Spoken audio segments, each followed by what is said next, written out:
Olá, confira os destaques de hoje do seu bolso. Mercado de computadores pessoais volta a crescer no Brasil. Estudo mostra que o horário de verão não está mais funcionando. Abono do PIS começará a ser pago neste mês. Mesmo sem bagagem, passagens aéreas ficam mais caras. Preço da gasolina volta a cair em Fortaleza. O seu Jornal Econômico está começando.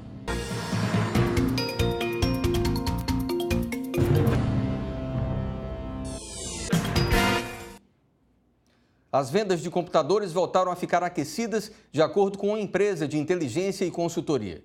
A melhora aconteceu principalmente com o fim da oscilação do dólar. O mercado brasileiro de computadores pessoais voltou a crescer no primeiro trimestre depois de 5 anos de resultados negativos. Entre os meses de janeiro e março foram vendidas 1.100.000 máquinas, sendo 5% a mais que no mesmo período de 2016. Do total, 405.000 unidades foram desktops e 701.000 foram notebooks. Os produtos destinados ao consumidor representam 65% do mercado total. Já o segmento corporativo foi responsável pela compra de 35% dos computadores, o que representa 340.000 aparelhos. Os dados fazem parte de um estudo realizado pelo IDC Brasil, uma empresa de inteligência e serviços de consultoria. O crescimento é modesto, mas demonstra que o mercado nacional está se estabilizando. De acordo com especialistas, a melhora aconteceu principalmente devido ao fim da oscilação do dólar, às promoções realizadas pelos varejistas e ao aumento da confiança no setor corporativo para investir. O ticket médio no período foi de R$ 2.141, sendo 22% a menos do que nos meses de janeiro, fevereiro e março de 2016, quando o mercado trabalhava com o dólar mais alto e tinha média de preço de R$ 2.750. Para este ano, a previsão é de manutenção do mercado de PCs, com 4.500.000 unidades vendidas, sendo 1.600.000 desktops e 2.900.000 notebooks, num leve crescimento de 1,2% na comparação com 2016 e uma receita de R$ 9.600 bilhões. Os motoristas que foram multados até dezembro de 2015 terão a oportunidade de regularizar seus débitos junto ao Detran do Ceará por meio do Programa de Recuperação Fiscal. A iniciativa do governo do estado já começou e seguirá até o final de 2017. Haverá a possibilidade de parcelar o valor em até 10 vezes. O refis somente não valerá para dívidas de seguro obrigatório ou licenciamento. A intenção é facilitar para o cidadão a quitação de suas pendências junto ao Detran em meio ao cenário de crise econômica. Os parcelamentos serão realizados na sede do órgão na capital ou em unidades regionais. No ano passado, o horário de verão gerou uma economia de R$ 159.500.000. O custo é considerado irrelevante para o setor elétrico. Um estudo do Ministério de Minas e Energia constatou que a adoção do horário de verão não resulta mais em economia de energia. A mudança nos hábitos do consumidor e o avanço da tecnologia são apontados como os principais fatores. A manutenção anual do horário, de acordo com autoridades do setor elétrico, é considerada uma questão cultural. Segundo o levantamento, não há relação direta com redução de consumo e demanda com a adoção da medida. A popularização dos aparelhos de ar-condicionado é uma das principais razões dessa mudança. No estudo, os técnicos apontaram que a temperatura é o que mais influencia os hábitos do consumidor e não a incidência da luz durante o dia. Como o calor é mais intenso no fim da manhã e início da tarde, os picos de consumo são registrados atualmente nesse período. De acordo com dados do Operador Nacional do Sistema Elétrico, o horário de ponta ocorre entre 14 e 15 horas e não mais entre 17 e 20. A economia de energia nessa última faixa horária ainda ocorre atualmente, mas é menor do que o aumento do consumo verificado durante as madrugadas por causa do uso do ar-condicionado, entre meia-noite e 7 horas. Segundo o estudo, antes o chuveiro era o vilão do setor elétrico e hoje é o ar-condicionado.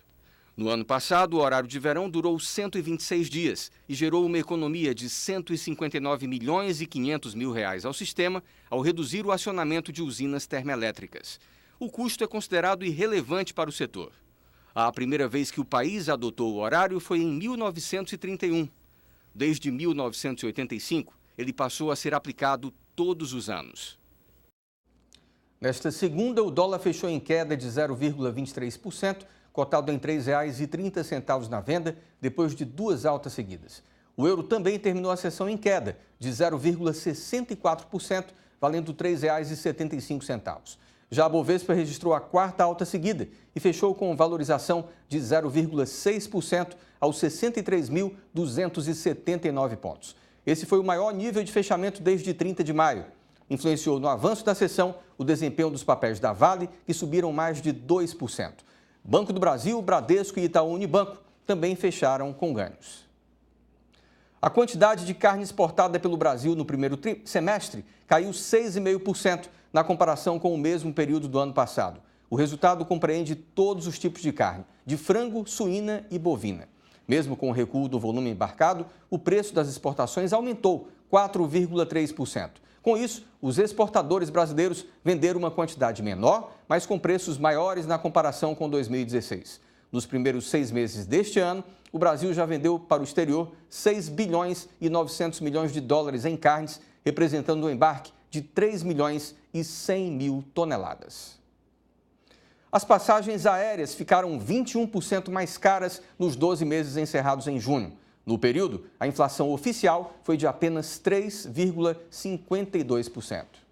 As principais companhias aéreas, donas de mais de 70% do mercado doméstico, iniciaram a cobrança de mala despachada há menos de 2 semanas e já recebem críticas por manterem os mesmos tipos de tarifas, só mudando a nomenclatura do bilhete. Em alguns casos, a passagem, que deveria ser mais vantajosa para quem não pretende despachar a bagagem, ficou mais cara do que a anterior, sem contar que o passageiro ainda tem que pagar R$ 30 por mala. Antes da mudança, era possível comprar um bilhete de ida e volta entre Brasília e São Paulo, por exemplo, por cerca de R$ 350. Agora, o mesmo trecho para meados de agosto custa pelo menos R$ 478, sem contar as malas. Os dados do IBGE não deixam dúvidas sobre a inflação das passagens. No acumulado em 12 meses, até junho, os bilhetes aéreos ficaram 21,26% mais caros, enquanto a inflação oficial foi de apenas 3,52%. De acordo com a ANAC, de janeiro a maio, a oferta caiu 2,9% e a demanda cresceu 2,2%. Em 2016, as maiores companhias aéreas tiveram prejuízos de R$ 1 bilhão e 500 milhões de reais. Especialistas alertam que estas empresas poderão aproveitar a taxa extra da bagagem para recuperarem as margens. O prazo para os microempreendedores individuais pedirem o parcelamento de dívidas com a Receita Federal já começou. Os débitos até o mês de maio de 2016 poderão ser pagos em até 120 prestações. O pedido de parcelamento deverá ser apresentado até o dia 2 de outubro, das 8 às 20 horas, no site da Receita Federal ou através do portal do Simples Nacional. Esta é a primeira vez que o governo abre um programa de parcelamento de débitos para os microempreendedores individuais. Na capital cearense, o litro da gasolina caiu 4 centavos em média. Os consumidores devem ficar atentos, pesquisando ainda mais os valores nos postos.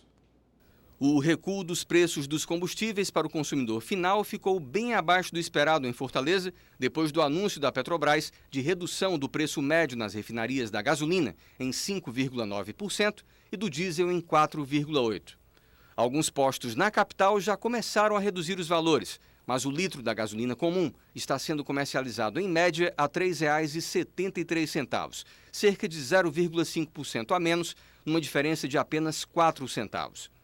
Conforme esclarecimento da estatal, a lei garante liberdade de preços e os ajustes realizados nas refinarias podem ou não se refletir no preço final ao consumidor. Se a redução anunciada fosse integralmente repassada e não houvesse alterações nas demais parcelas que compõem o preço ao consumidor final, o diesel poderia cair 2,7% ou cerca de 8 centavos por litro, e a gasolina 2,4% ou 9 centavos por litro em média nos postos. A Petrobras também comunicou que poderá promover reajustes diários nos preços nas refinarias, segundo a nova política, para tentar coibir a importação de combustíveis.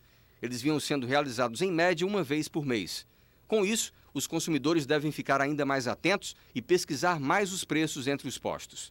Desde que iniciou a nova política, em outubro de 2016, a companhia mexeu 8 vezes no preço da gasolina e 9 vezes no valor do diesel, quase todas elas para baixo.